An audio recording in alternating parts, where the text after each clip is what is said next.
Dear ladies and gentlemen, welcome to our next panel discussion on sanctions. My name is Joep Lustenhouwer. I'm junior professor at Heidelberg University. And together with Thomas Martinez, Dear ladies and gentlemen, welcome to our next panel discussion on sanctions.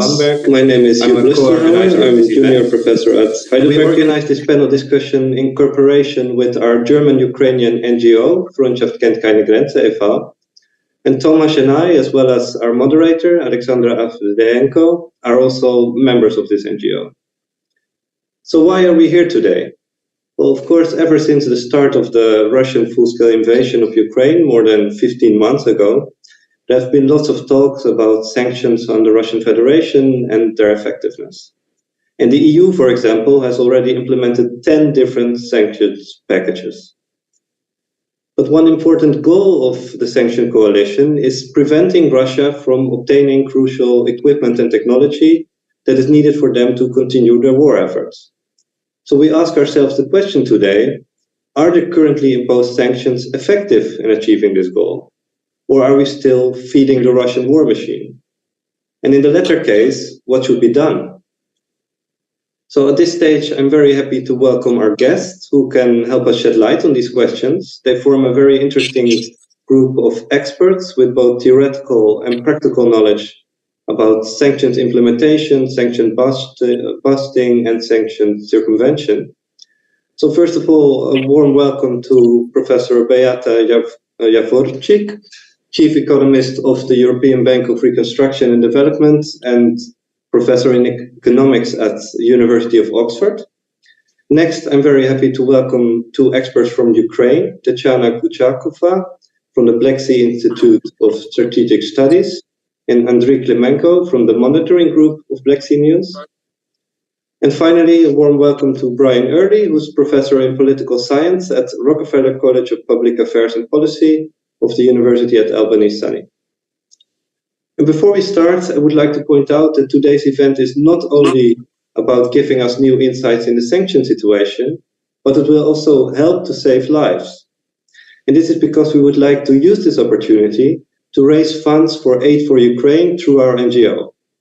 So our NGO, Freundschaft, kennt, keine, Grenzen, is involved in educational and cultural cooperation between Ukraine and Germany, and also supports war-affected people within Ukraine. So we supply laptops to pupils and also bring evacuation buses, medicine, generators, and life-saving hemostatic tourniquets to Ukraine. And currently there's an urgent need for these tourniquets. They are needed in the most war-affected areas of Ukraine because there are many wounded there. And what they do is that they are used to compress a wound and stop the bleeding. So every tourniquet is another life saved, especially in these areas. And therefore, we would like to ask you to support us in buying tourniquets for Ukraine. The requests that we receive from Ukraine include thousands of tourniquets, but every dollar counts, so we just ask you to contribute as you are able to. And one certified tourniquet costs about 35 to 45 euros, and we only buy the certified ones, for example, CAT or SOF, because the life of the wounded also depends on the quality of the tourniquets. And if you want to see what they look like, we will post a link in the chat, in the YouTube chat soon. So we will be very happy about every donation. And you can donate to PayPal by scanning the QR code at the top of the YouTube stream, or by using the link in the description. And if you prefer a bank transfer, also our bank details are in the description of this YouTube stream. Further, I would like to point out that during the discussion, you can write questions in the chat, and towards the end of today's event, we will take time to bring these questions to our panelists. Now it's time to let our moderator take over, Alexandra Avdenko, lecturer at Heidelberg University, and I wish you all a productive time in our panel discussion. Thank you very much, and a warm welcome also from my side to the second edition of our series. I would like to start with Professor Beata Javorcik. And here, you've already mentioned that she's a chief economist at the European Bank for Reconstruction and Development, which obviously invests a lot in the area of Ukraine, in the regions of Ukraine. She is hereby responsible for advising the president and other senior members of the bank's management team on economic issues of strategic or operational relevance to EBRD regions. So her thoughts are heard at the highest levels and are very important for future funding. She's on leave from the University of Oxford, where she's a professor and a fellow of All Souls College. She's a director of the International Trade Program at CEPR, Center for Economic Policy Research in London. She has an economics degree from Yale and also from University of Rochester, and her specialization is very important to us today, as it is international trade, where her expertise has been published in the best journals worldwide, in the American Economic Review, Economic Journal, and journals such as Review of Economics and Statistics. With this, I hand over to you, Beata. The floor is yours. Thank you for your time.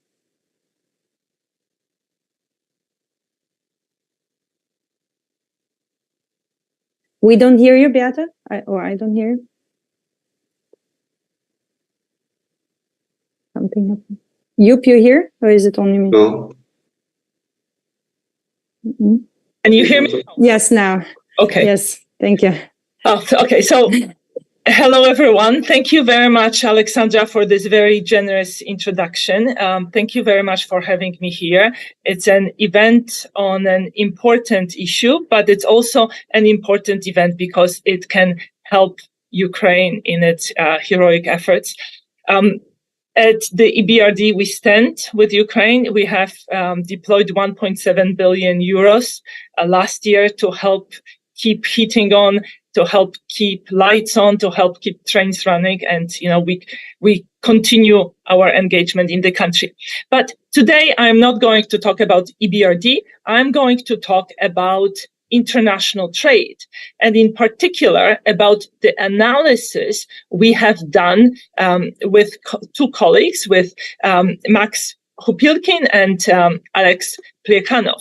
And this analysis looks at how trade patterns have changed as a result of the full-scale invasion of Ukraine by Russia, as well as the sanctions that have been introduced. Now, in this paper, we take a very narrow view. We focus on export sanctions. And in particular, because the data is hard to come by when it comes to trade with Russia, Russia stopped publishing a lot of statistics, including the international trade statistics. Here, we utilize data reported by exporting countries, very detailed monthly information, and we observe more than 5,000 product lines. So this is very, very detailed data. And we look at these figures for a period starting in January 2017 up to the latest available figures, which are for December of last year. And by the means of statistical analysis, by the means of trying to distinguish between goods that are potentially or fully or partially subject to sanctions and other goods, we ask the question, how well are export sanctions working? And the evidence I'm going to present to you today finds evidence that is consistent with some sanction evasion. Now, is this a final proof? No, because, we can't prove that there is, that this change in trade patterns is happening with the knowledge and intention of the exporting countries. This is a statistical analysis with many caveats that are related to the data, but nevertheless, having mentioned all these caveats, and I'm happy to talk about them in more detail later, the evidence is suggesting of something happening that is very much in line with sanctions being evaded. Now, there is an underlying paper which talks a lot about the econometric aspect. I'm not going to do this in this talk. I will focus mainly on the messages, but if you would like to know more details, please look at the paper. So if you take sort of the first pass of the data and you look at what has been happening with total European exports to Russia, the first question you would ask is, you don't want to look at Russia and exports to Russia in isolation. You want to compare them to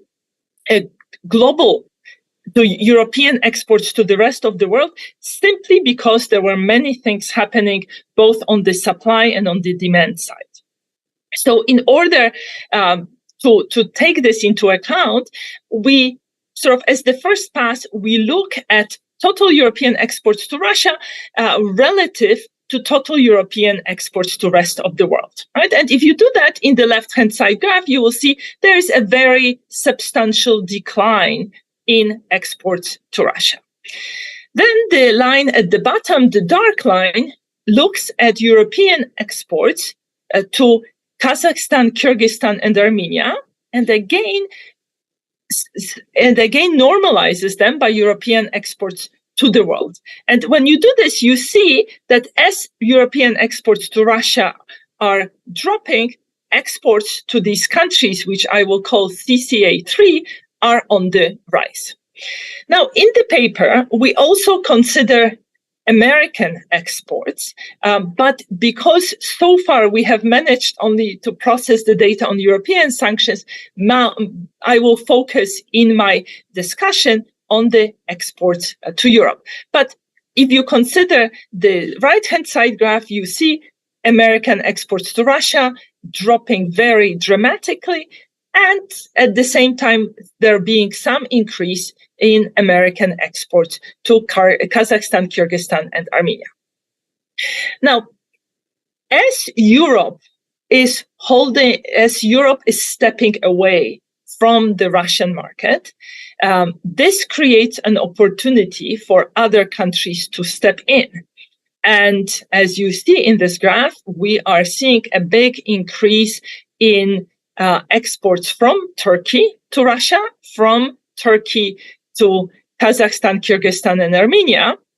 And similarly, we see that Chinese exports to both the Russian market and CCA3 market are on the rise. And again, this is all relative to exports from those countries to the world. Now, if you are wondering why this slide says Turkey is the official name of Turkey, and all the international organizations are using this name to denote the country. So what about sanctions? There have been, actually we are in the discussions, the EU is in the discussions about the 11th wave of sanctions. In the past waves of sanctions, most of which pertaining to exports were in place by mid-March of last year, a lot of products were being covered. Just to remind you, the sanctions started out with arms and dual technology products, so products that potentially have a military use, products that are advanced technologically, such as quantum computer, advanced conductors, machinery that's sensitive, that's seen as enhancing Russian industrial production capacity. Also, goods related to the transport sector, to chemicals and oil industry are subject to sanctions. Finally, maritime navigation goods and luxury goods are being sanctioned as well. So in all of the cases that are listed on this slide, the European Commission has actually published a list of codes from the trade classification that pertain to the goods that being sanctioned. The only exception is maritime navigation, where no specific codes have been listed. So what we have done as the first task, we split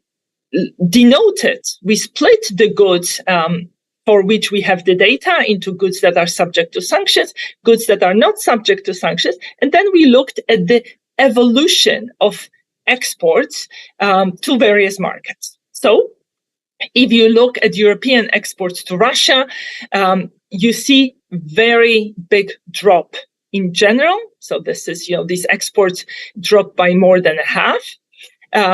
This happened pretty much immediately after the war started. And this drop actually was particularly pronounced in sanctioned goods. Now, if you are wondering why some sanctioned goods are still being exported, or it seems like they are being exported, that could be for several reasons. Sanctions have been introduced over time, so more and more goods have been added to the list of sanctioned goods. There have been some exemptions. So, for instance, companies that already had export contracts in place were able to honor them up to a certain point in time. And of course, as I will mention in a few slides, we are not always able to perfectly capture sanctioned goods simply because of the way trade classification works. So in what we call the sanctioned goods, there could be goods categories that are only partially subject to sanctions, meaning some of the goods are sanctioned, some are not. But nevertheless, with all these caveats in mind, what is very striking is that as Europe was dropping its direct exports to Russia, European exports to Kazakhstan, Kyrgyzstan, and Armenia skyrocketed. And this increase was particularly pronounced in sanctioned goods, as you see on the screen. Now, of course, we need to keep in mind the scale. So Europe exported about $12 billion worth of goods to Russia, while the increase in exports to Kazakhstan, Kyrgyzstan, and Armenia was on the order of $1 billion. So in other words, these exports that may be reaching the Russian market via Caucasus and Central Asia compensate only to a very small extent for the direct trade that disappeared. However, in some product categories, this ratio is going to be much higher. Now, when you look at Chinese exports, and you focus on the type of products, you see a lot of exports of sanctioned goods. The increase is perhaps not as pronounced as we saw it before. Now, it is worth mentioning that, of course, China did not sign up for European sanctions. So China is not restricting any exports to Russia. Now, how well are these sanctions working? So to answer this question, let me give you a bit more details of the data. So we have monthly data. We have these 5,400 products. We look at the period 2017 to end of last year. We take exports one by one. So we look at exports from Europe. We look at, aggregate exports from Europe, exports from the US, exports from Turkey. All these figures come from the UN Comtrade database standard trade source. And then we look at Chinese exports. Because China reports to the UN with a long delay, we actually directly went to a Chinese source to get the data. And then on the importer side, we look at imports to Russia, then imports to the three countries I mentioned. We also consider Georgia, Azerbaijan, Mongolia. Georgia, Azerbaijan, and Mongolia, because they have land borders with Russia, so they provide a land route, transport route to the Russian market. Turkey, because Turkey is a very important manufacturing site in Europe. And then we combine exports from the rest of the world as an aggregate. Now, in the tables, we allow for separate effects for Azerbaijan and Mongolia, but we are not, I'm not going to show it in the tables just to sort of save time. Now, what is special about CCA3 is the fact that they are part of the Eurasian Customs Union. So that means that Russia, Kazakhstan, Kyrgyzstan, and Armenia, along with Belarus, have the same external tariff. So that means that once the goods cross the border, there is no need to subject them to a tariff. There may be some taxes, but not external tariff, because simply the tariffs are all the same. And that's one reason why it may be much easier to supply the Russian market through these countries. Now, let me say a few words about trade classification.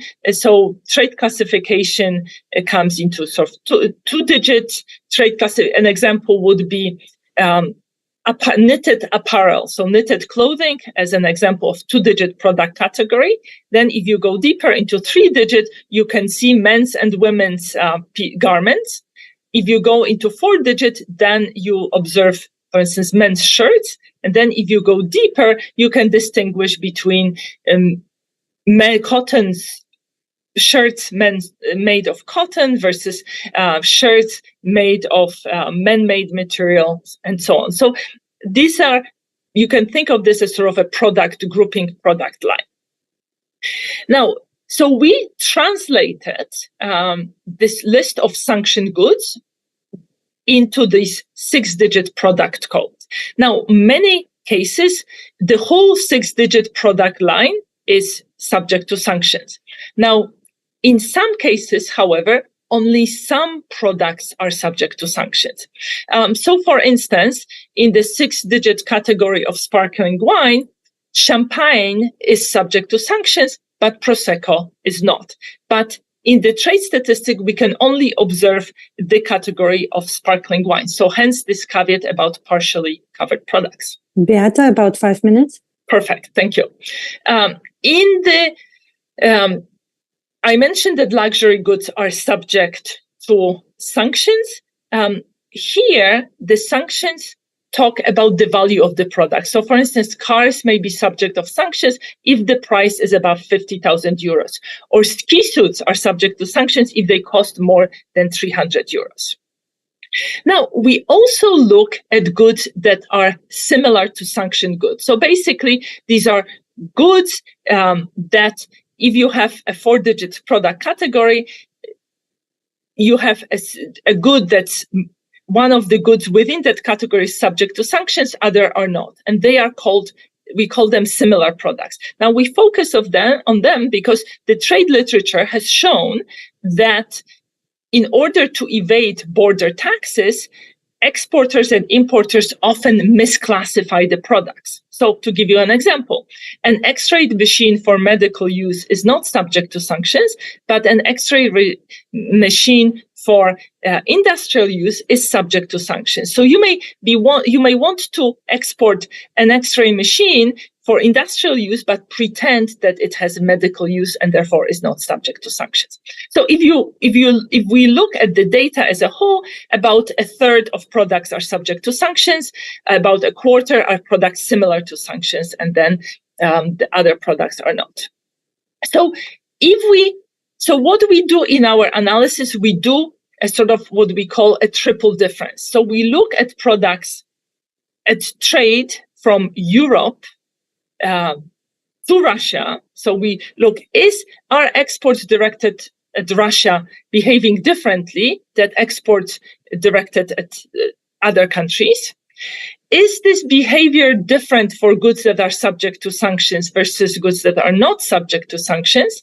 And is this behavior changing after sanctions have been introduced? And that allows us to take into account many other things that may be happening. So, fondness of Russians for champagne rather than Prosecco, and seasonality in trading patterns, fluctuations in demand. If you do that, what do you see? Big drop in direct exports to Russia of sanctioned goods. You see 30% increase in exports of these sanctioned goods to Armenia, Kazakhstan, and Kyrgyzstan. So it's quite a big drop. we see that, let me skip this. What we also see is that there is an increase in exports of those similar products, right? So, for instance, if misclassification were a way of going around sanctions, this is where it would show up. If you do an event study and you look at when this is happening, there is a drop in European exports to Russia, happens immediately after the beginning of the war, and then there is a second dip. That's because these sanctions were being phased in. And on the right-hand side graph, you see that these exports, these intermediated exports to CCA3 are increasing over time. 2 minutes. 2 minutes. Okay. Now, the smoking gun. We also got data on exports from Armenia, Georgia, Kazakhstan, and Kyrgyzstan, exports to Russia. And we see that these countries that now much more enthusiastically import sanctioned goods from Europe, they are exporting sanctioned goods to Russia. And they are exporting not only sanctioned goods, but also goods similar to sanctioned goods. If we try to distinguish between types of sanctions, the European exports in this going through this intermediated route are visible in goods that are sanctioned due to their military or dual use, goods that are subject to sanctions based on industrial, enhancing industrial capacity, as well as in luxury products. Finally, let me just say that when we consider exports from China and Turkey, we see, particularly for China, increase in exports of goods that Europe sanctions. So, for instance, Europe essentially stopped exporting diesel trucks to Russia, but China is enthusiastically exporting diesel trucks to Russia, increasing exports by 362 million. For Turkey, the patterns are somewhat less clear. So, to conclude, the evidence is suggestive of some of those sanctioned goods finding their way to the Russian market. Overall, the replacement rate is low. It's, 5 to 10%, but it may be high for particular product lines. We also see evidence of trade diversion as Europe withdrew from supplying the Russian market. China and Turkey have stepped in. And I will stop talking about the sort of incentives. We can leave it for the discussion. So thank you. Thank you very much. That was very interesting. A good starting introduction into the topic. I would like to introduce our next speaker, and this is Tetyana Guchakova, and she's a Crimean economic expert and journalist, and the co-founder and general manager of the BlackSeaNews online publication. The author holds a degree in engineering economics, and before the occupation of Crimea, she lived in and worked in Yalta. She's also a business consultant and author of many Crimean development strategies which influence cities and industries. Since 2015, she's in Kiev, and she joined the Maidan of Foreign Affairs Crimean Department as a leading expert. And there is a monitoring group that focuses on the issues of compliance with international sanctions against the Russian Federation imposed for the occupation and illegal annexation of Crimea. I thank you very much for your time, and the floor is yours.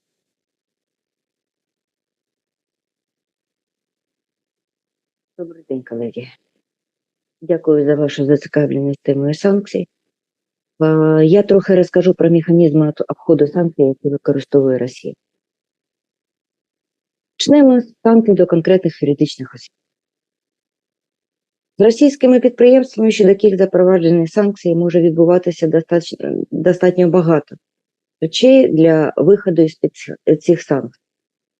Це просте перейменування, коли змінюється назва, але юрособа залишається тією ж. Це різні варіанти реорганізації. Наприклад, юрособа, що потрапила в санкційні списки, ліквідується, в неї з'являється офіційний правонаступник. Або юрособа ліквідується, а підприємство стає філією іншої діючої юрособи, продовжує працювати. Або Юрособа ліквідується, в неї немає офіційного правонаступника, але діяльність продовжується іншою юрособою, яка формально не пов'язана з цією санкційним списком. Для обходу санкцій часто створюються дочірні підприємства, а також підприємства, що фактично є пов'язаними, але юридично це виглядає як самостійне незалежне підприємство. Ще є достатньо розповсюджена схема управління підприємством, коли замість керівника фізичної особи і керівні функції виконує інша юрособа, керуюча організація. Наявність керуючої організації, що не знаходиться під санкціями, дозволяє частково уникати санкційних обмежень. Така активність російських підприємств потребує постійного моніторингу і своєчасного реагування. Я наведу кілька прикладів. Це суднобудівний завод «Залюб» на окупованому Росією Кримському півострові. Він під санкціями. Юридичну особу ліквідовано в лютому 2021 року. Звісно ж, само підприємство нікуди не поділося і продовжує виконувати військове замовлення. Але юридична особа, яка цим займається, вже інша. Це суднобудівний завод імені Бутома. Наразі санкції проти нього запроваджені тільки Україною. Це Державний інститут, Державний науково-дослідний інститут авіаційних систем. Цю юрособу ліквідовано 1 березня 2022 року. На її місці з'явилася інша, майже ідентичною назвою. В червні 2022 року проти вже ліквідованої юрособи запроваджує санкції американське управління з контролю за іноземними активами. Так, це помилка. Такий час від часу може траплятися з усіма, але протягом 2022 року проти вже неіснуючої юрособи запроваджені ще експортні обмеження США, санкції ЄС, санкції України. Нова ж юрособа дотепер благополучно працює без санкцій. Це відомий багатьом виробник танків Уралвагонзавод. Він перебуває під усіма можливими санкціями, але з лютого 2020 року він має керуючу організацію – концерн Уралвагонзавод. Вона не під санкціями. Ми завжди казали про важливість координації держав, що запроваджують санкції проти Росії. Це зменшує кількість дир санкційних режимів. Зараз вона вже частково є. Багато санкцій запроваджуються декількома країнами одночасно, або ж країни приєднуються до вже існуючих санкцій, але без постійного моніторингу деякі речі дуже швидко припиняють працювати. А ось цей приклад. Це просте перейменування підсанкційного російського банку. Був Сітіленбанк, став Драйклікбанк. Юрособи не змінюють. Однак, якщо в санкційному списку кожної країни міститься недостатньо інформації для ідентифікації юрособи, то з контролем дотримання санкцій вже виникають проблеми. Наприклад, в канадському списку можна побачити тільки назву.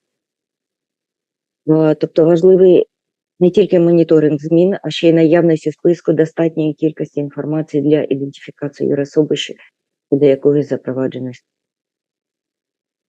З урахуванням намагань Росії прибрати з публічного доступу все більший обсяг інформації, професійний моніторинг і координація зусиль всіх зацікавлених інституцій набуває все більшого значення. Цю проблему знадобиться вирішувати. Поки в нас є ось це. Це база даних юридичних осіб, щодо яких запроваджені санкції у зв'язку з російською агресією. Наразі в базі санкцій США, ЄС, Великої Британії, Канади і України. Базу веде наш інститут. Ми намагаємось точно ідентифікувати юрособи в санкційних списках і вчасно фіксувати зміни, що з ними відбуваються. Запрошуємо цим користуватися. Так, це не є офіційним джерелом, але інформація бази даних допоможе не пропустити важливих змін, вчасно виправити помилки тощо. Далі. З нашого досвіду найбільш ефективним економічним обмеженням роботи військово-промислового комплексу Росії є експортні обмеження. Російське виробництво зброї і військової техніки досить критично залежить від наявності імпортних комплектуючих, перш за все тих, що виробляються на Заході. Наприклад, у звіті Міжнародного партнерства з прав людини та Незалежної антикорупційної комісії наводяться дані про наявність західних комплектуючих в російських ракетах, які були обстежені вже після їх використання для обстрілів України. До складу російської крилатої ракети «Калібр» входять компоненти виробництва 11 іноземних компаній, серед яких 9 американських, а також швейцарські і тайванські. До складу ракети «Іскандер» входять компоненти, які виробляють компанії з Німеччини, Швейцарії та 10 компаній США. В ракеті Х-101 знайдені компоненти 13 американських компаній, 2 нідерландських, швейцарська і тайванська. Ще приклад. Військова та експертна спільнота неодноразово обстежувала рештки знешкоджених російських безпілотників «Ланцет». За ствердженням експертів, цей виріб на 80% складається із імпортних компонентів. Це не тільки Китай. Частково це пояснюють тим, що Росія, готуючись до війни, створила великі запаси необхідних запчастин. Але, як свідчать результати міжнародної дослідницької групи Conflict Armament Research, яка досліджує захоплені на полі бою зброю, іноземні деталі до ланцетів і далі надходять до Росії вже після початку широкомасштабного вторгнення. В ланцетах, захоплених у лютому і березні цього року, було знайдено чіпи, виготовлені американською компанією в серпні 2022 року. До речі, про виробників. Російські ракети і безпілотники містять мікрочіпи, які підтримують ГЛОНАСС. Це російська супутникова навігаційна система, аналог GPS. Ці мікрочіпи виробляють кілька іноземних компаній, зокрема США та Швейцарії, їх назви є. Зараз вони потрапляють до Росії через численні підставні компанії. Питання. Якщо функція підтримки ГЛОНАСС потрібна тільки Росії, якщо офіційно продаж виробниками цих мікрочіпів до Росії не відбувається, заборонено. Тому просто не видали функції. Про це зараз вже пише Міжнародна робоча група з питань російських санкцій, бо це реально допоможе зменшити російський військовий потенціал і можливість обходу санкцій. Взагалі, обхід експортних обмежень – це те, на що в першу чергу спрямовані російські зусилля. Значною мірою Росії це вдається. Так, з деякої трати часу, з більшими витратами, але багато західних комплектуючих потрапляють до Росії. Відбувається це через велику глобальну мережу дочірніх компаній та дистриб'юторів. Використовуються чисельні російські компанії-імпортери, та новостворені. Створюються компанії-посередники в інших країнах. Журналістські та експертні розслідування, де розкриваються схеми постачань, наводяться назви компаній. Одне з останніх – це спільне розслідування агентства Reuters і Британського аналітичного центру Русі. Невеличке відступлення. На жаль, ми бачимо, що сьогодні в основному розслідуванням займаються ЗМІ та незалежні дослідники, а не державні. Це важливий момент. Так ось, деякі компанії, що згадуються в розслідуваннях, вже потрапили до санкційних списків, деякі ще ні. Але процес створення нових посередників та вибудовування нових ланцюжків не припиняє. І ні, боротьба з цим явищем не є марною. Навіть та затримка в часі постачання, що виникає під час руйнації однієї схеми і пошуку іншої, це зменшення кількості російської зброї, це врятовані життя. Але для ефективної протидії такому російському імпорту потрібна більше співпраці країн так званої санкційної коаліції. І ще, на наш погляд, вже настав час переводити цю протидію на інший рівень. Давайте подивимося, що відбувається на макрорівні. Я покажу вам кілька слайдів. Приклад зроблений на даних про зовнішню торгову діяльність однієї маленької пострадянської країни – Вірменії. Ми точно знаємо, що в економіці цієї країни протягом останнього року не відбувалося ніяких важливих процесів, могли би вплинути на її зовнішню економічну активність. На першому слайді ви бачите динаміку експорту товарів з Вірменії в Росію, починаючи з 2021 року. І якщо ми візьмемо підсумок експорту з Вірменії до Росії за рік, точніше за 12 місяців з березня 22 по лютий 23, і порівняємо з аналогічним періодом минулого року, то побачимо зростання більше, ніж 3 рази. А тут ми бачимо, що за той же самий час імпорт товарів до Вірменії з США зріс цілих 4. Тут імпорт товарів з ЄС до Вірменії 1,8 зростання. Тепер подивимось, наскільки змінились ці обсяги в абсолютному значенні. Імпорт до Росії зріс за рік майже на майже 1,9 мільярда доларів. Імпорт США збільшився на 400 мільйонів доларів. Імпорт з ЄС на майже 900 мільйонів доларів. Загалом США та ЄС до Вірменії потрапило товарів майже на 1,3 мільярда доларів більше, ніж рік тому. Тобто 59% приросту експорту з Вірменії до Росії та, ймовірно, товари з ЄС та США. Можна навіть не питати себе, якого роду це. Якщо ми згадаємо, що є ще держави, що підтримали санкції проти Росії – Канада, Швейцарія, Норвегія та інші, і порахуємо як імпорт з них, то додамо ще кілька відсотків до нашого розрахунку. Решта буде Гонконг, Корея і таке інше. То ми можемо впевнено стверджувати, що більша частина зростання експорту з Вірменії до Росії – це заборонені товари військового та подвійного призначення країн, що обмежили експорт до Росії. Це тільки одна маленька країна, що входить до Євразійського економічного союзу. Ми впевнені, що вже настав час після аналізу по кожному з таких прихованих союзників Росії для початку розмовляти з цими державами. А після цього, якщо ними не будуть прийняті відповідні рішення, запроваджувати стосовно них експортні обмеження, аналогічні тим, що застосовані до Росії. Буде ефективно. Дякую за увагу. Thank you very much, Tetyana. I would like to move to our third speaker, her colleague, Andrii Klymenko. Andrii Klymenko is a Crimean expert as well, and a journalist and the co-founder and editor-in-chief of the BlackSeaNews online publication. And he holds a degree in automatic systems engineering and is also an author of many development strategies for the Crimean cities, economic sectors, and the peninsula as a whole.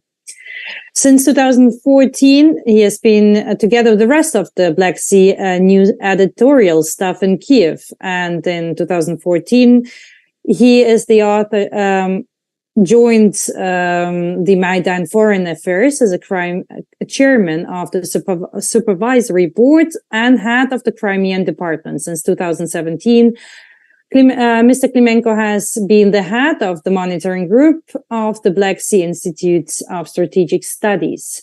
Thank you very much for being here with us today, and please don't forget to donate, everyone. Thank you.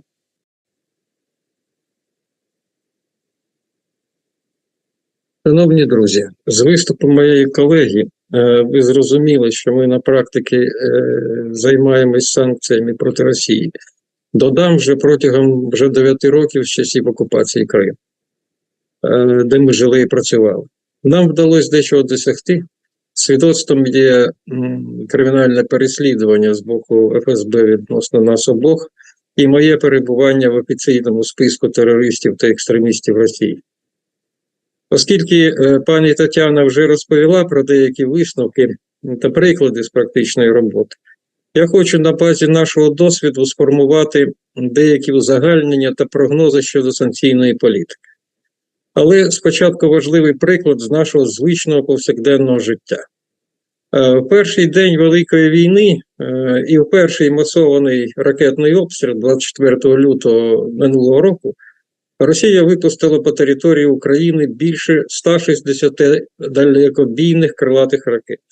9 березня 23 року – 75, а 28 квітня 23 року – тільки 23. Українські військові експерти вважають, що російський ВПК може на місяць виготовляти лише до 40 авіаційних та до 20 морських крилатих ракет. Залишок по цих ракетах на кінець квітня 2023 року вони оцінювали до 400 одиниць. Саме через це росіяни були вимушені протягом Великої війни зменшити кількість ракет в залпі в середньому від 80 до 20.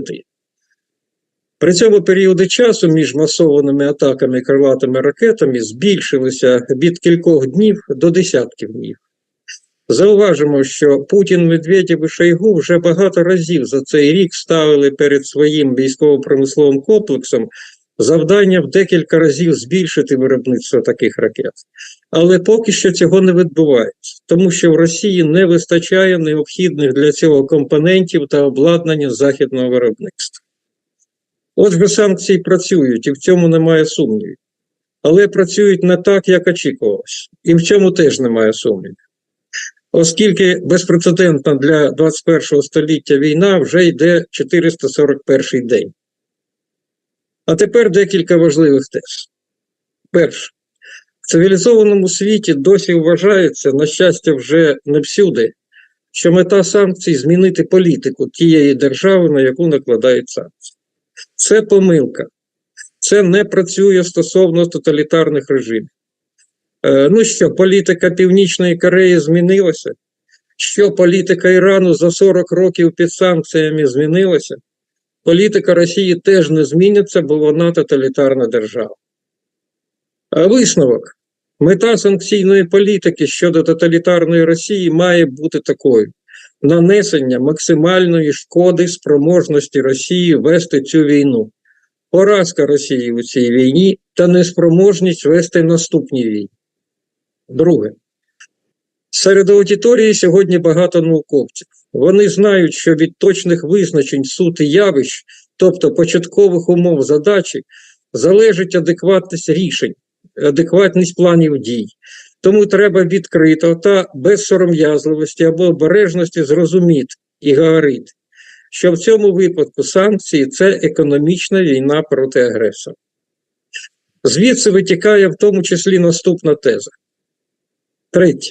Найкращі світові економісти і міжнародні фінансові інституції, а за ними і політики, драматично помилилися в прогнозуванні впливу перших пакетів санкцій, а їх навіть називали пекельними, на російську економіку та на спроможність Росії вести, продовжувати та фінансувати жорстоку війну на європейському континенті.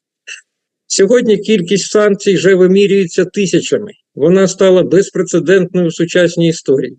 А кінця цієї війни поки не видно. І прогнозів впливу санкцій на її тривалість теж немає.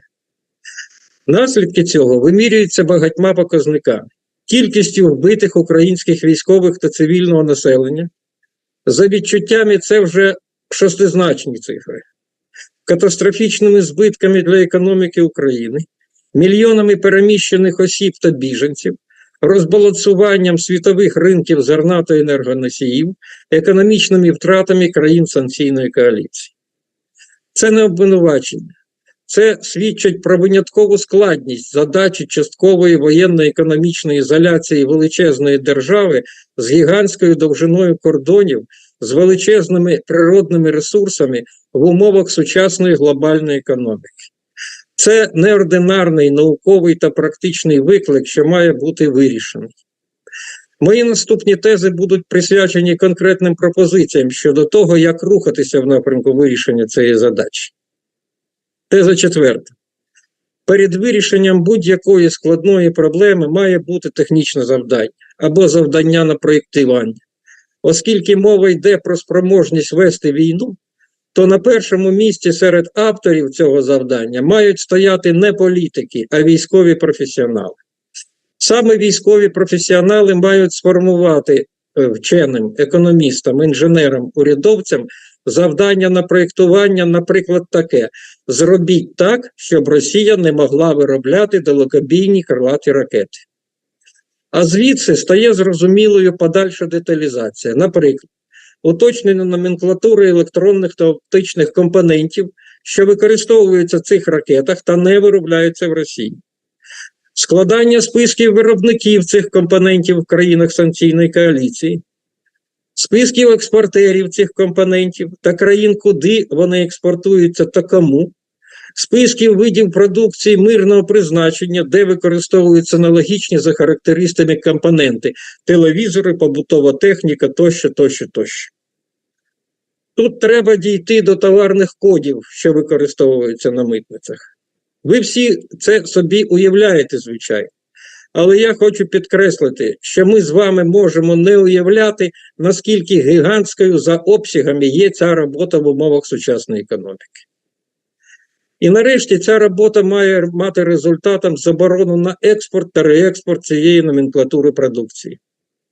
Звичайно, що це має супроводжуватись роботою з урядами та митними органами всіх країн, що можуть перебувати в ланцюжках постачання, а також широке інформування про заборони та відповідальність за їх порушення.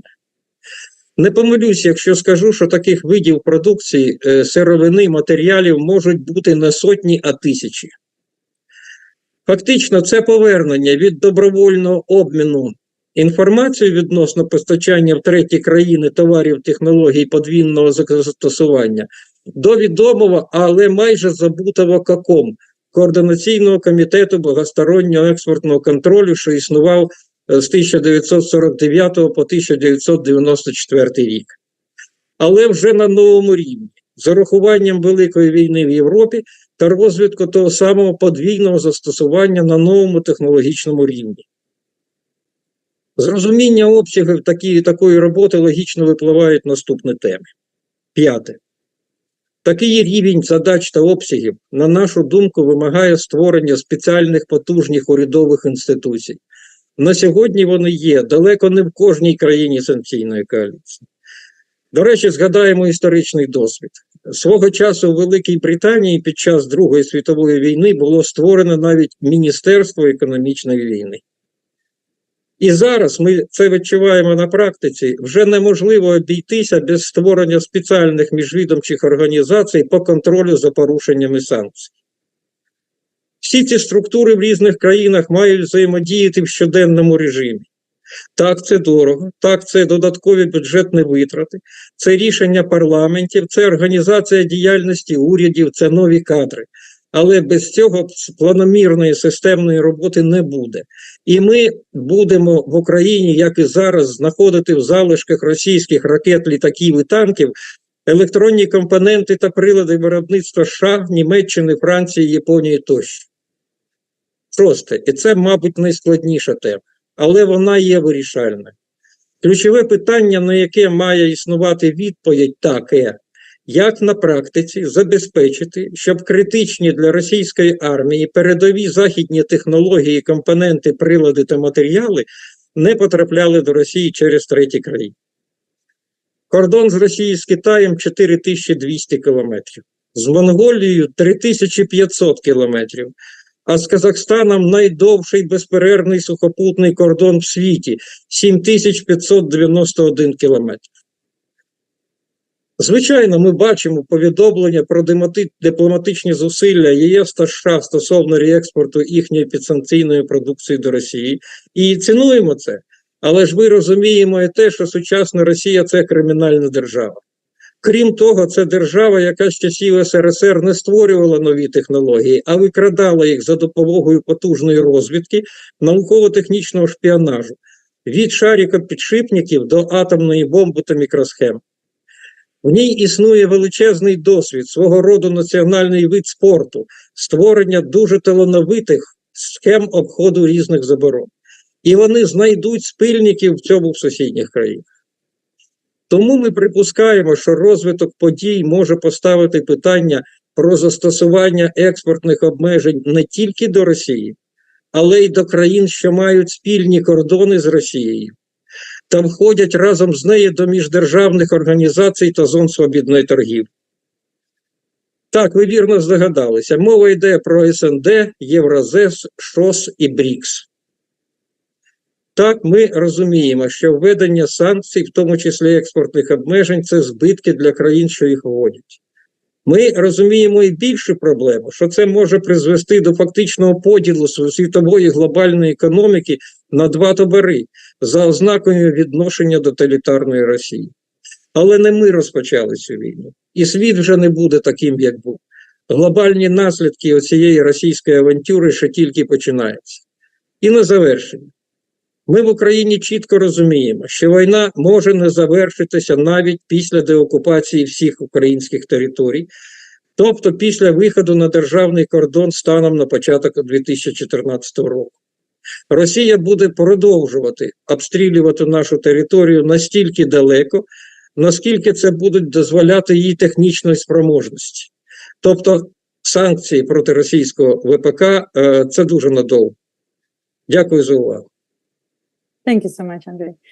I would like to move to our last speaker, Professor Bryan Early. Professor Bryan Early is a professor of political science and associate dean for research at the University of Albany. He is the founding director of the Project on International Security, Commerce and Economic Statecraft, and served as the director of the Center for Policy Research from 2015 to 2019. He has published 36 peer-reviewed articles on this topic, especially economic sanctions, weapons of mass destruction, security issues, shadow economies, and political violence. His book, Busted Sanctions, Explained Why Economic Sanctions Failed, 2015, provides the first comprehensive explanation of how and why countries undercut economic sanctions via the trade and aid they provide to sanctioned states. So he will give us the overall view of how exceptional is this behavior. So thank you. The floor is yours, Bryan. Thank you very much. I really appreciate the invitation to participate in this event and have really learned a lot from the previous presentations. I guess what I would first want to focus on is the question of how unique Russia's present circumstances are. A lot of attention has been made that the coalition of sanctioning countries, the United States, Europe, other countries in the world that have come together to impose sanctions on a major power like Russia is somewhat unprecedented, particularly the speed at which it happened and the close coordination in which it occurred. What's interesting, though, in looking at how Russia has responded to those sanctions is the fact that the pattern of behavior that we've seen from Russia is actually fairly typical of what we've seen of sanctioned states going back to the mid-20th century. In my book, Busted Sanctions, I looked at how U.S. economic sanctions were persistently undercut by third-party countries around the world who allowed companies to operate opportunistically within their borders to undercut sanctioning efforts. And in my book, I found how this had a pretty dramatic effect of eroding the ability of sanctioning efforts to be successful. And so when you look at what Russia has been able to do in forging economic relationships with other countries. Beata's presentation I thought was very interesting in that regard. Some of the patterns of behavior are very similar to what I found in looking at global patterns more broadly. For example, countries that are proximate to a sanctioned state, like the Caucasian countries that have pre-existing trade dependencies on a sanctioned state are ones that sanctioned countries will look to exploit those relationships to help them evade sanctions from other countries. And so one of the other interesting things is that countries that share a land border with sanctioned states often have a lot of their trade flows go unreported. And so what we're seeing of Russia being able to divert its trade flows to countries that are regional, that are in its region, that are pre-existing trade partners with which it's got very close connections. Those are exactly the profile of countries that we would expect to see being involved in evading sanctions and strategic trade controls based on past experiences. Other parties that are very interesting, I think, examples would be Turkey and the United Arab Emirates. These are countries that were actively involved in helping Iran evade sanctions and that had developed sanctions busting networks and sanctions busting skills for decades in those cases. And so the migration of Russian business operators to a place like Dubai is actually something that runs very much along the lines of where other countries that wanted to evade sanctions have gone to operate in the past. So countries with lax trade regulations, business regulations are ones that sanctions evaders can exploit. And in addition to that, larger great power partners like China, and then also I would count India in that, also pose challenges in imposing effective sanctions because they have such large markets that other countries, including Western countries, Western companies, want to trade with. And so part of my message here is going to be pessimistic, but I'm going to also hopefully have a little bit of optimism at the end.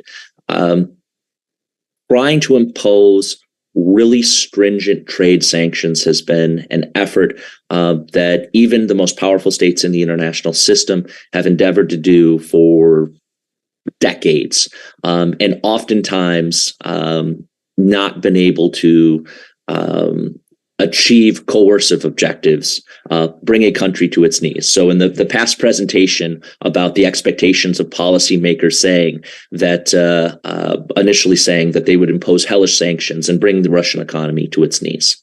Totally unrealistic. If you look at the ability of countries like North Korea and Cuba to survive and endure much more comprehensive sanctions for much longer, we can see that economic sanctions are not a tool that are effective to bring a country to its knees. But if you have a more moderate set of objectives, such as impeding the war effort of Russia, if you are not focused as much on the broad set of consumer goods, or I would count luxury goods in that, but you're focused more on strategic technologies or dual use goods, which are some of the things that Beata's analysis focused on, I think sanctions and export controls can play a more effective role in restricting the ability of sanctioned actors like Russia to acquire those products. What are some of the challenges there, though? In the work that I do and the research I do, one of the things that we're involved in is trying to help countries build up capacity to more effectively implement export controls or non-proliferation sanctions. And much of that work has really been focused on areas related to weapons of mass destruction, like missiles, nuclear weapons, chemical and biological weapons. And whereas countries in the United States, Europe, and other parts of the G20 do have more well-developed capabilities in those areas, they have larger interagency operations that can be responsible for oversight of trade flows in those areas, licensing trade. Many countries around the world still either struggle with having the basic legal and regulatory foundations to implement even internationally obligated sanctions that come from the United Nations, let alone be able to monitor trade involving many types of goods that would go beyond the most dangerous strategic types of nuclear, chemical, and biological weapons related technologies. And so what we have a problem is that there might be countries in the world that are politically amenable to cooperating with sanction efforts, but just simply don't have the capacity to do so.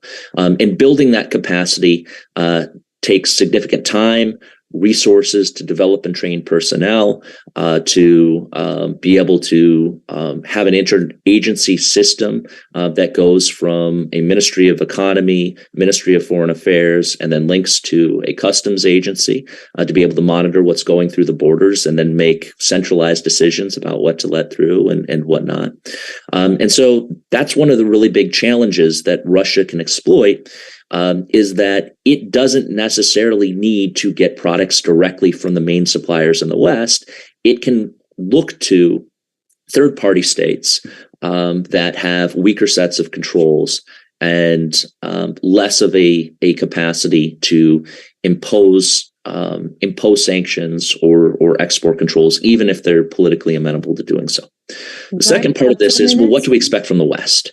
Even in the case of the United States, what made U.S. sanctioning efforts much more effective, really starting in the late 2000s, 2010, was that the U.S. Office of Foreign Assets Control became much more ambitious and aggressive in punishing companies that were violating U.S. sanctions.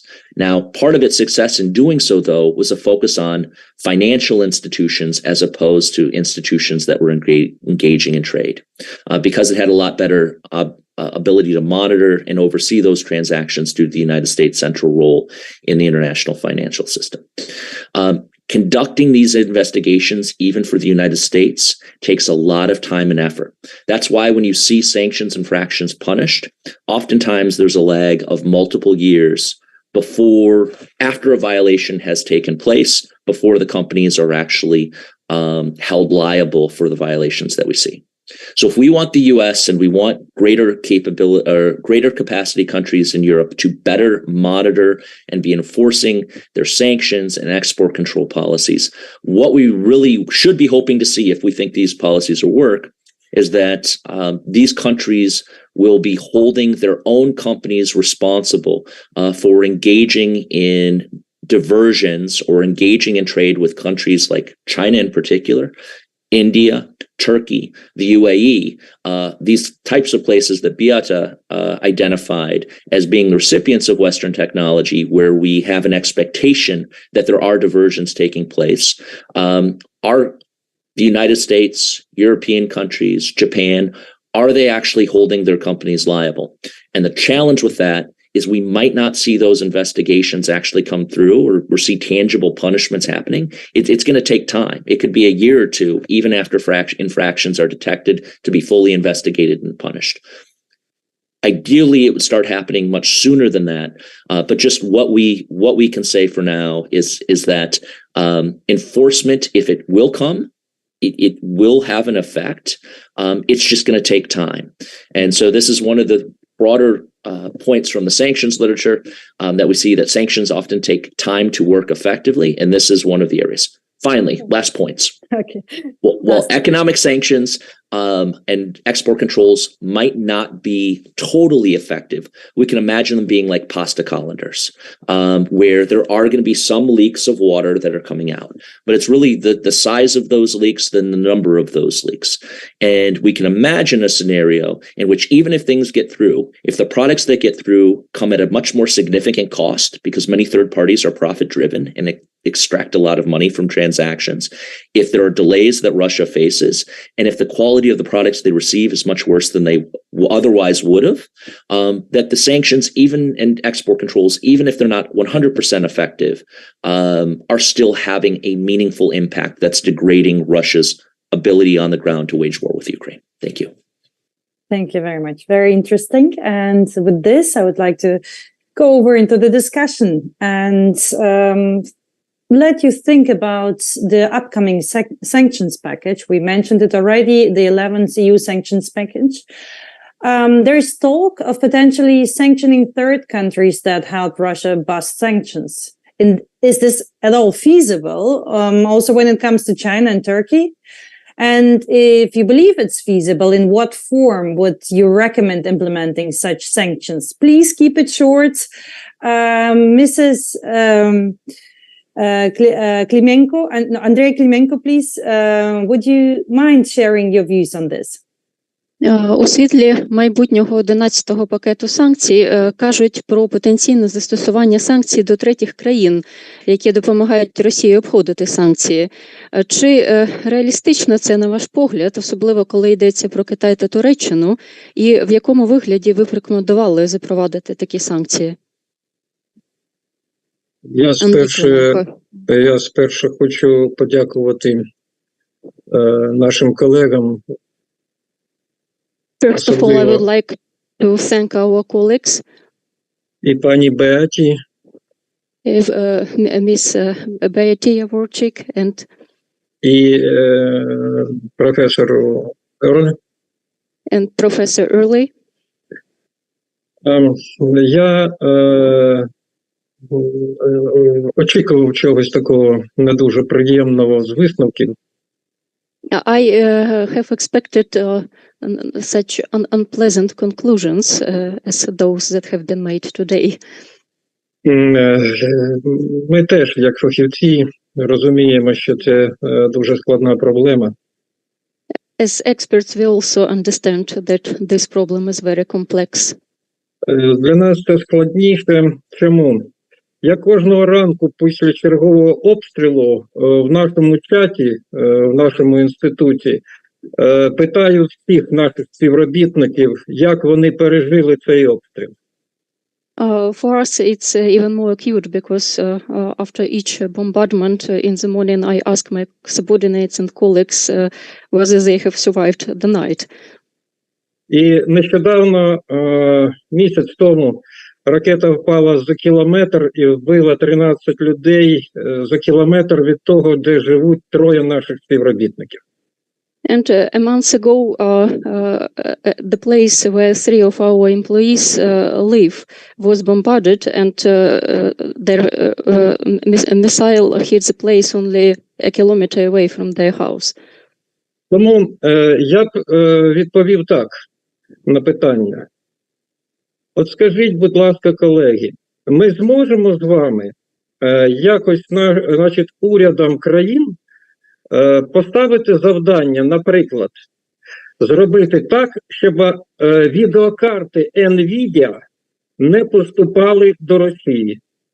And I would ask you to ask your respective governments the question whether it is possible to make NVIDIA video cards impossible to be delivered to Russia, whether it's possible to block these deliveries.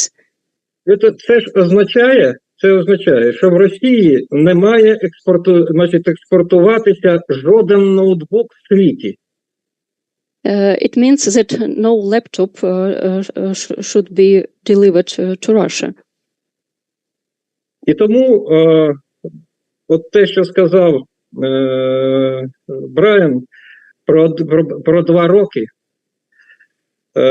це дуже співпадає з нашими оцінками. What Bryan said about the lagging in 2 years, it coincides with our conclusions. It's really the case. Тим більше, що в Сполучених Штатів є OFAC. Це організація найбільш потужна в світі. And we should take into account that the US has OFAC organization, which is the most powerful in the world when it comes to sanctions control. І до тих пір, поки негайно в країнах Європейського Союзу і в інших країнах санкційної коаліції не будуть створені от такі от потужні ефективні організації, задача не може бути вирішена в принципі. А значить, на нас будуть летіти ракети. And this task cannot be solved until in all countries of the so-called sanctions coalition, similar to OFAC organizations, are not created. Until they are created, Ukraine will be bombarded. Thank you very much.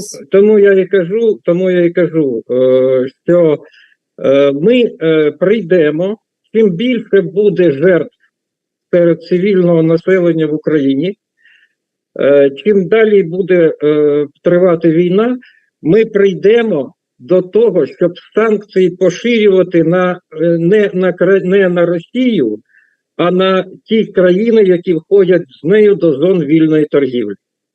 So the longer war will be waged, the longer civilians will die, the faster we will finally come to the conclusions that the sanctions and export control should be expanded to countries that help Russia to circumvent sanctions. Thank you. Thank you. This is exactly the point, and it's great to hear your opinion on this. I'd like to give Beata a chance to contribute with her expertise on how feasible she thinks these ideas are.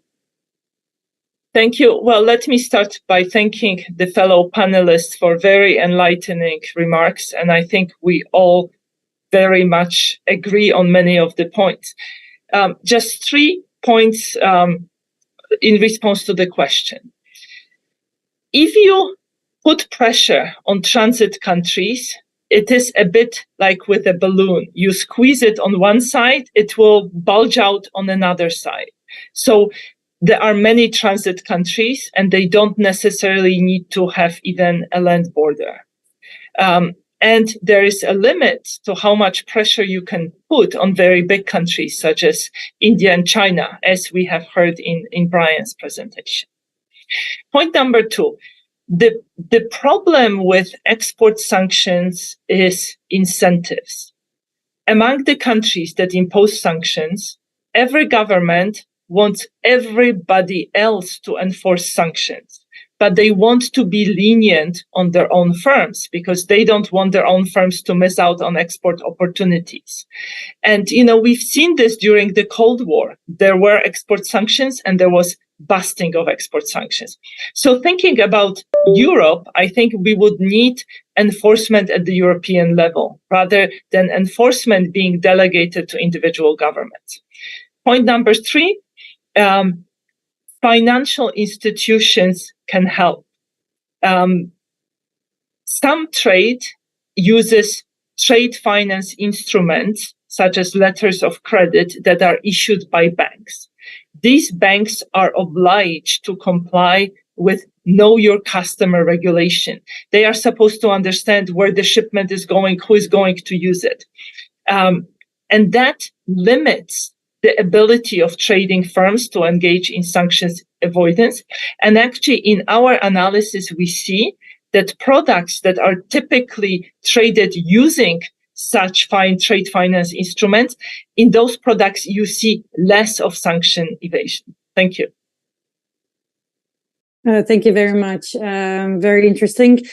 And I would like, before I give you the time, Bryan, remind everyone also of the donations for the tourniquets for the war zones to save lives in Ukraine. Bryan, you wanted to add something. Please go ahead. I did want to say that I think it's going to be very challenging to impose secondary sanctions against governments that aren't participating in the sanction regime. But I do think that there can be actions taken potentially against companies in those countries that are actively involved in diversion, particularly in the area of dual use and strategic commodities, where many US and European companies have particular legal restrictions that are put into the license to trade those goods to those companies.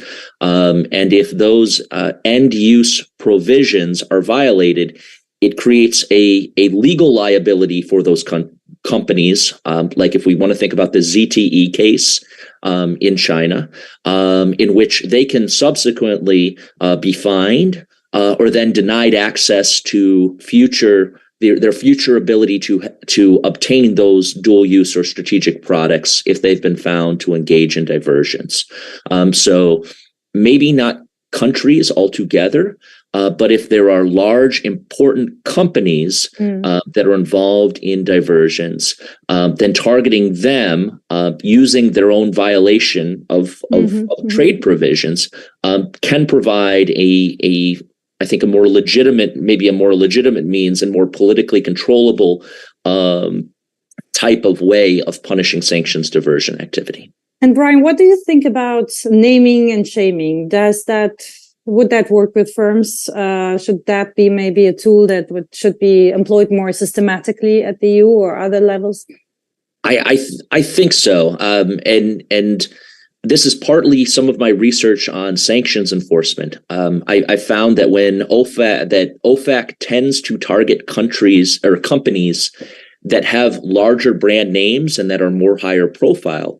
And part of the value in doing that is that the reputational damage associated with being penalized by OFAC is that much larger. And the public awareness of those penalties when a company like Apple or a Microsoft or an eBay get punished for violating sanctions, it has a much broader deterrent effect as well. So I think in punishing, being strategic in where governments put their scarce resources in promoting enforcement and compliance, I think can be useful.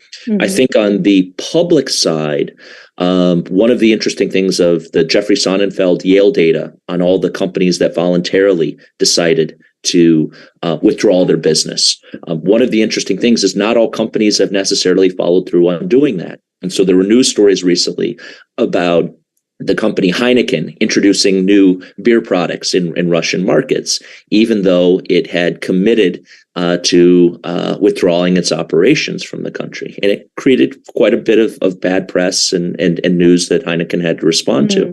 So I think if the public and is willing to hold companies responsible for what they say they're going to do with respect to participating in either more voluntary boycotts or actually violating sanctions, that it can put pressure on companies to change their thank you so much. Tetyana, what is your thought on this? Should Western companies that are willingly or unwillingly violate sanctions be more systematically named and shamed? Now, from your perspective? Тетяна, чи варто, на вашу думку, називати та публічно осуджувати західні компанії, які добровільно або мимоволі порушують санкції? Чи потрібно це робити системно? Вас не чути, Тетяна. Мікрофон.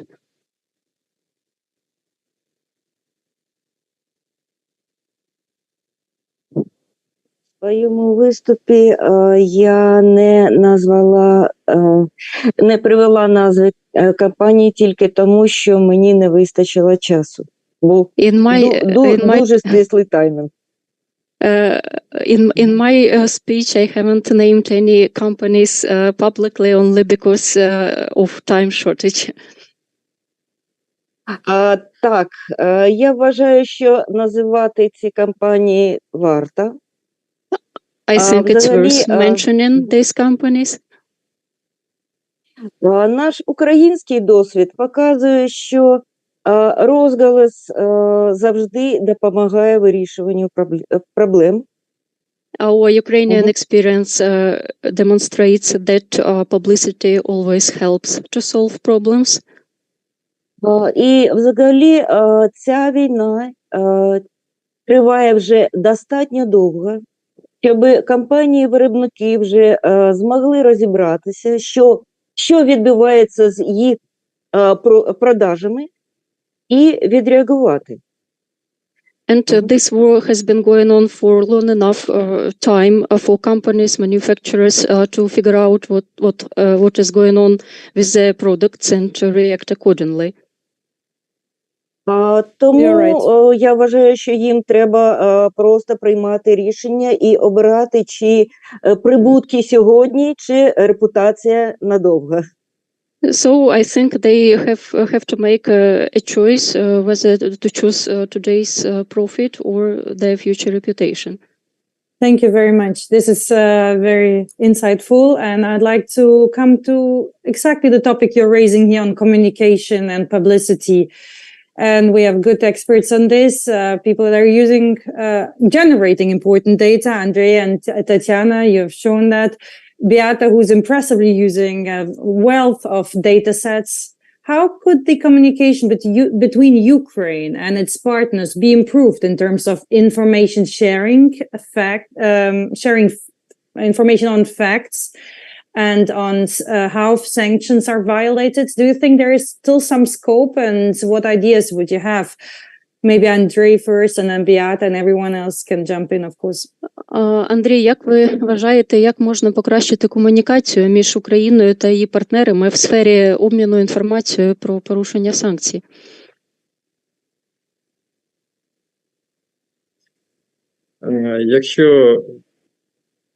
Якщо серйозно, то найкраще це можуть зробити журналісти. I think journalists are it's the easiest for journalists to do that, and they can do it the most effectively. Це буде дуже швидко і громко, гучно. And it should be made really fast and with the biggest possible publicity, and it should be the cases should be made high profile. І сьогодні в умовах війни я не бачу іншого виходу, як цю функцію комунікації покласти на військових або на спецслужби. But in the conditions of war, there is no other way out than to put this function of communication on the military and special services. Поки ми будемо чекати, коли в усіх країнах санкційної коаліції створять такі органи, як американський ОФАК, то Україна вже буде знищена повністю. If we wait till all the countries of the sanctions coalition create functioning organs like OFAC, Ukraine will be completely destroyed. Тобто зараз час нестандартних швидких рішень. Now it's high time we made some non-standard and fast decisions. Mm-hmm. And in terms of data, maybe also Beata, you can add, what information do you think would be decisive to get access to and to publish between Ukraine and its partners?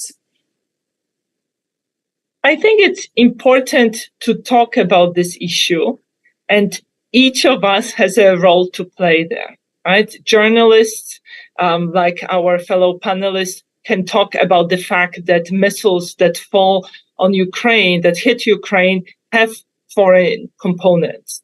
Tetyana is compiling a list, right, of companies that change their legal status and therefore make it difficult to enforce sanctions. I think it's very important to inform the world that this is happening and that this is happening often and to a large extent.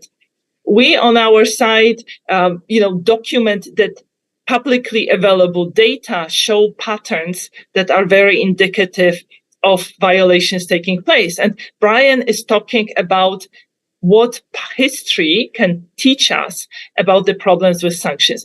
And I think, a lot of evidence has been brought to the public attention by journalists, by academics. And I think this current discussion in Brussels about the next wave of sanctions is a function of the pressure this new evidence has put on policymakers. So, I would be optimistic, and I would encourage, all my fellow panelists to talk about this issue at all the venues where they can do so. Thank you very much. I would like to share a question from the chat that we received, and maybe whoever wants, please go ahead and share your expertise on this. The question goes like this. It seems to me that the private military-industrial complex profits from the war twice, not only by being able to supply weapons to Ukraine and the military buildup in Europe, but also by continuing to supply components to Russia. That seems to be a planned process. How do you think can we force these companies to comply to the sanctions? Anyone? Maybe a translation, please? Питання з чату. Здається, що приватні компанії воєнно-промислового комплексу отримують прибуток від війни двічі, офіційно продаючи зброю, а також неофіційно, нелегально доставляючи зброю в Росію. Як можна примусити приватні компанії виконувати ці санкційні обмеження?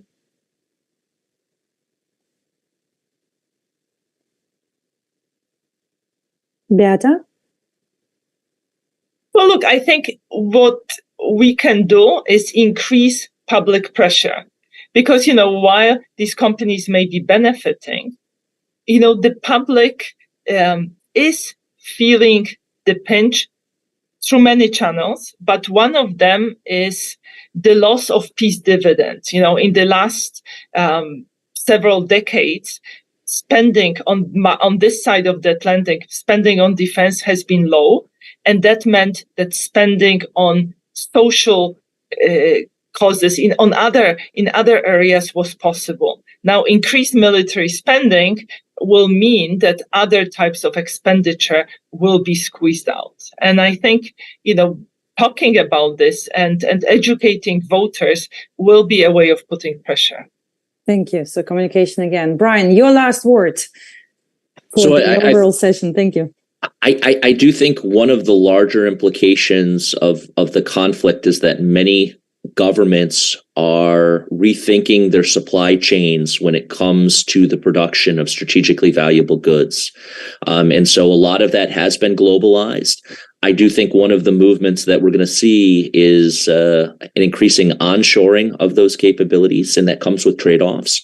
But I do think governments probably will have conversations with companies that are producing these items, particularly as they see evidence that some of them are making it into the conflict zone, about whether or not they want to be producers for their main supplier or home supplier, and that pressure could be put on them that if they're involved in sanctions diversions, they're not going to be involved in purchasing. They're getting contracts from their home government that are increasingly going to receive investment for national security purposes. And I'll stop there.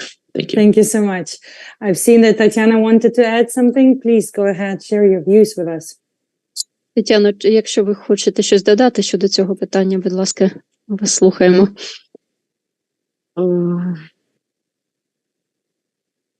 Я сказала би, що, говорячи і про цю проблему, і про проблему комунікації, да, я би сказала, що основна проблема – це швидкість реакції. In terms of communication, the main problem is the speed of reaction. Сьогодні не є великою проблемою мати інформацію про виробника чи посередника, який порушує санкції. Так, це потребує розслідування, але це можливо. It's not the main problem to obtain the information on a manufacturer or an intermediary company that violate the sanctions. It takes time, but it's possible to get this information. Проблема в тому, як швидко приймаються рішення, які можуть припинити це порушення. The problem is how fast decisions are made that can stop these violations. Yes, exactly. Bryan had mentioned this point before. I think this is a very important point, that decisions are made faster. Особливо, якщо ми кажемо про санкції ЄС, то це завжди дуже довго. Especially if we are speaking about the EU sanctions, it's always very long process. Yes. В цьому процесі відбувається багато анонсів. A lot of things are being announced. Що буде зроблено. A lot of, І до того моменту, як це буде зроблено, вже вибудовується новий ланцюжок, і Росія вже готова якось з цим впоратися. A lot is being told about what is going to be done, and while this decision are being taken, Russia is preparing some other circumvention routes here to bypass these new restrictions. Exactly. I think this is an important point, that the announcement and decisions are being made faster. Maybe in the interest of time, I would like to give, if you don't mind, Tetyana, final words to Andrii, who has raised his hand on this point. Andrii, what would you like to add to this question? Andrii. Знаєте, це треба мати якусь точку відліку. We have to start with something and be based on something. Я впевнений, що люди на Заході, за винятком наших найближчих сусідів, поляків та країн Балтії, не розуміють, що відбувається. I'm confident that people in the West, with the exception of Poland and Baltic countries, don't fully understand what is going on. Відбувається розподіл світу на дві частини. І зворотнього шляху вже немає. The dividing of the world into two camps is taking place, and unfortunately there is no way back. Тому, якщо, скажімо, заборона експорту будь-чого до Казахстану нанесе зараз збитки Сполученим Штатам чи країнам ЄС, то це окупиться тим, що війна закінчиться швидше. So even if export ban to Kazakhstan will bring losses to the USA and EU, still it will be profitable in the long run because the war will stop faster. Exactly. I think this is... Так, тобто кожен день, поки цей експорт іде мільйонами і мільярдами доларів, це подовжує війну.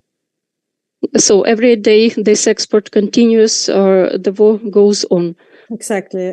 I think this is an important point in the sense that we all understand the importance of the sanctions, of how they have to come closer, quicker to become effective, how we have to enforce these sanctions, and also on communication. And this is why we came here today together. And I would like to thank everyone for their time and expertise and the different views on this topic. Maybe with our small discussion today, we can contribute to exactly this topic of raising awareness and communicating, as Andrii said, to some uninformed citizens, the importance of the sanctions and on enforcing and shaming certain firms and actors. Again, I would like to remind everyone that while we are speaking, there are people dying. So please don't forget to donate money to Freundschaft, kennt, keine, Grenzen. We are very appreciative of every euro donated. With this, I would like to hand over to Joep Lustenhover. And again, thank you everyone today for today's discussion. Yes, thank you very much. I just want to say